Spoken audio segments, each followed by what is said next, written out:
जय श्री कृष्ण भक्तों। बिहारी जी के चमत्कार की कड़ी में आप लोगों के सामने आज एक नई कथा लेकर प्रस्तुत है हम। कथा का नाम है दयालु श्री बिहारी जी। काकी घर में पूड़ी तल रही थी। वैसे ही गोवर्धन घर पर प्रवेश करता है और कहता है, काकी आज तो तुम बहुत पूड़ी बना रही हो, क्या बात है, कोई मेहमान आ रहा है क्या? काकी ने कहा, नहीं बेटा, मैं वृंदावन जाने की तैयारी कर रही हूँ। वृंदावन का नाम सुनते ही उसे लगा जैसे मानो उसे कोई खोई हुई वस्तु मिल गई हो। गोवर्धन गायों का चरवाहा था। बाल अवस्था से ही वह निराश्रित था। गांव वालों की गायों को चराता था। जो कुछ मिल जाता था उसे से गुजर कर लेता था। यह कोई नहीं जानता कि इसके माता पिता भाई बहन कौन है और कहाँ का रहने वाला है। वह गांव का ग्वाला बन गया। गांव वाले गोवर्धन के भोलेपन, ईमानदारी और मेहनत से सब बहुत प्रसन्न थे। गोवर्धन पर काकी का कुछ विशेष ही स्नेह था। काकी, मुझे भी वृंदावन ले चलो, मैं भी बाके बिहारी जी के दर्शन करूंगा। गोवर्धन ने काकी से प्रेम से कहा। गोवर्धन की बात सुनकर काकी का हाथ कढ़ाई में ही रुक गया। क्या कहा? तू वृंदावन चलेगा रे? गांव की गायों को कौन चराएगा? तेरे लिए क्या रखा है वृंदावन में? अभी तो बहुत उम्र पड़ी है, फिर कभी चलना। काकी की बात सुनकर गोवर्धन उदास हो गया। काकी, वृंदावन जरूर जाऊंगा, तुम नहीं ले चलोगी तो अकेले ही चला जाऊंगा। गांव की गायों जब भी मैं नहीं था तब भी चरने जाती थी, अब भी कोई ना कोई उन्हें चरा ही लेगा। मैं वृंदावन जाऊंगा, बाके बिहारी जी से मिलूंगा और उनसे बातें करूंगा। ये भी वृंदावन में गाय चराते थे, बस उन्हीं की गायों को चराया करूंगा। जो कुछ मिल जाया करेगा मेरे एक पेट के लिए बहुत होगा। मैंने सुन रखा है काकी कि उनके संगी साथी भी बहुत से ग्वाल बाल है, उन्हीं के साथ रह लूंगा। देख रहे गोवर्धन, अभी तो बच्चा है, वहाँ टेढ़ी मेढ़ी गलियां हैं, भीड़ भी बहुत रहती है, कहीं खो गया तो न इधर का रहा न उधर का। मेरी मान जा, फिर कभी चलना। नहीं काकी, मैं तो जरूर जाऊंगा, गोवर्धन ने दृढ़ संकल्प के साथ कहा। काकी ने सोचा, बड़ा हठी है, मानेगा नहीं, ठीक है चलना मेरे साथ। काकी ने मुस्कुराते हुए कहा। वृंदावन की मनमोहनी छटा देख गोवर्धन का मन मयूर नाच उठा। चारों ओर राधे राधे की मधुर ध्वनि। सभी मन में उत्साह लिए बाके बिहारी जी के मंदिर की ओर बढ़ रहे थे।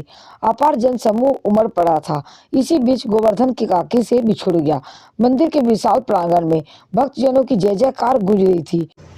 बालक गोवर्धन बाके बिहारी की मनमोहनी छवि को देखता रहा। शीश पर सजी हुई सुंदर पाग, पाग पर रत्न जटित मुकुट, कानों में झिलमिलाते मकराकृत कुंडल, नाक में बेसर, टोड़ी पे दमकता हीरा, कटीले नेत्र, जरी जड़ित पोशाक, कमर में कसी फेंट, फेंट में भरा अबीर गुलाल, गले में मणियों की माला, स्वर्ण मंडित सिंहासन, बाके बिहारी की मधुर मुस्कान।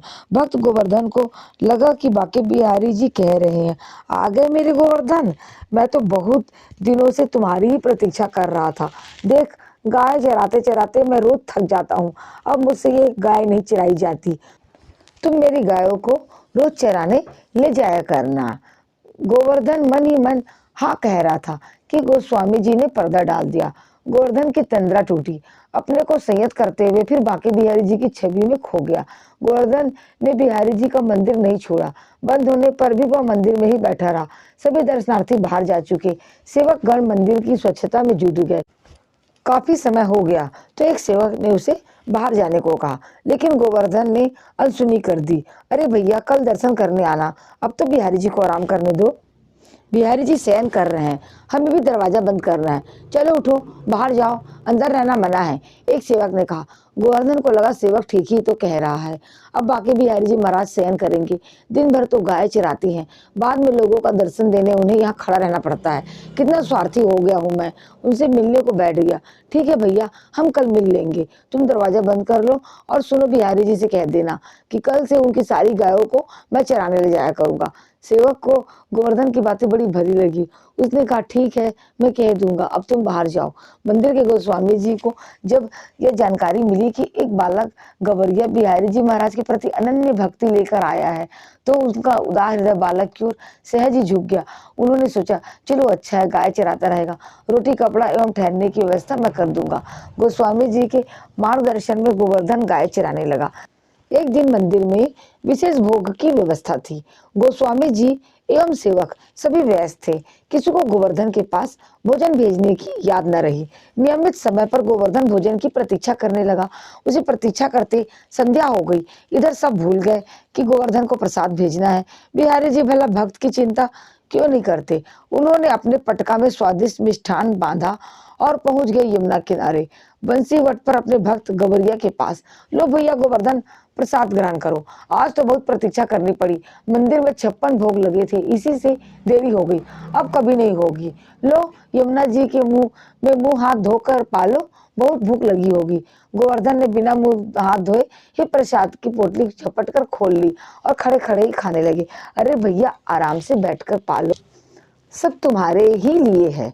हाँ ठीक है, ऐसे देरी से भोजन लाओगे तो मैं अधमरा ही हो जाऊंगा, चला जाऊंगा अपने गांव।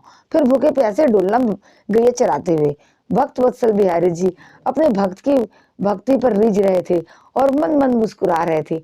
प्रसाद ग्रहण करने के बाद जब गोवर्धन यमुना से जल पीकर लौटा तो वह नया सेवक दिखाई नहीं दिया जो आज प्रसाद लेकर आया था। पटका वहीं छोड़कर चला गया। संध्या समय जब गोवर्धन गायों को लेकर वापस आया तो गोस्वामी जी को अपनी भूल का एहसास हुआ। वो बड़े संकोच से वे बोले, भैया गोवर्धन आज तो बड़ी भूल हो गई, हम तुम्हें भोजन नहीं भेज सके, क्षमा करना भैया, अब ऐसी भूल कभी ना होगी। गोवर्धन मुस्कुराते हुए बोला, अरे आप यह क्या कह रहे हैं, आज तो आपने एक नए सेवक को भोजन देकर भेजा था। देर अवश्य हो गई थी पर भोजन बड़ा स्वादिष्ट था, खूब पाया मैंने। अरे हाँ देखो, यह वस्त्र इसी में बांध कर वह भोजन लेकर आया था। गोवर्धन ने फेंट से वस्त्र खोलकर दिखाया तो गोस्वामी जी गोवर्धन पर हुई बिहारी जी की कृपा पर आनंदित हो उठे। यह वस्त्र स्वयं बाके बिहारी जी का वह पटका था जिसे प्रातःकाल उन्होंने धारण कराया था। बोलो कृष्ण कन्हैया लाल की जय, बोलो गोवर्धन धारी की जय।